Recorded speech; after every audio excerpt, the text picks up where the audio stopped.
আসসালামু আলাইকুম। Welcome to all from career desk. আশা করি সবাই ভালো আছেন। যারা এখনও আমার চ্যানেলটিকে সাবস্ক্রাইব করেননি কাইন্ডলি চ্যানেলটিকে সাবস্ক্রাইব করে নেবেন এবং পাশে থাকা বেল আইকনটি ক্লিক করে দিবেন, যাতে পরবর্তী ভিডিও আপলোড করার সাথে সাথে আপনি ভিডিও নোটিফিকেশন পেয়ে যান এবং ভিডিও উপভোগ করতে পারেন। যারা অলরেডি আমার চ্যানেলটিকে সাবস্ক্রাইব করে ফেলেছেন তাদেরকে ধন্যবাদ। আজকে আমরা যে বিষয়টি নিয়ে আলোচনা করব সেটি হচ্ছে প্লে স্টোর থেকে অ্যাপসের অটো আপডেট কিভাবে বন্ধ করতে পারবো। এটা মাঝে মাঝে খুবই বিরক্তিকর। যখন আমরা মোবাইল ডেটা অন করি তো লিমিটেড ডেটা থাকে, তখন যদি অ্যাপসের অটো আপডেটটা অন করা থাকে তখন কিন্তু ডেটা কনজিউম হয়ে যায় খুবই তাড়াতাড়ি।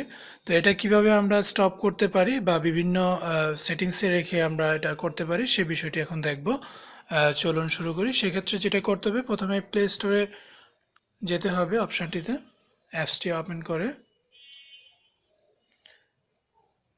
সেখান থেকে সেটিংস অপশানে যেতে হবে।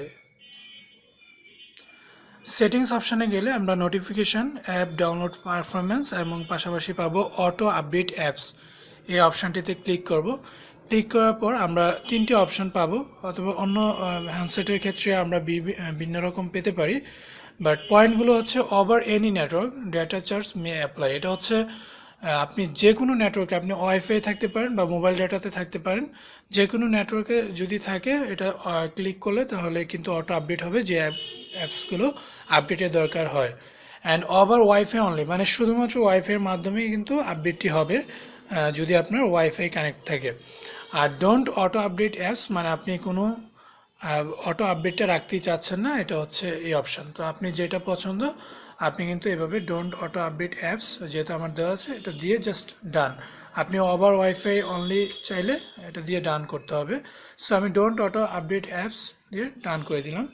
তাহলে এভাবেই অটো আপডেটটা বন্ধ হয়ে যাবে। আশা করছি ভিডিওটি আপনাদের ভালো লেগেছে। ভিডিওটি ভালো লাগলে অবশ্যই ভিডিওতে একটা লাইক করবেন, কমেন্ট করবেন এবং আপনার বন্ধুদের সাথে শেয়ার করবেন এবং চ্যানেলটি সাবস্ক্রাইব করতে ভুলবেন না। সবাই ভালো থাকবেন, সুস্থ থাকবেন। আসসালামু আলাইকুম।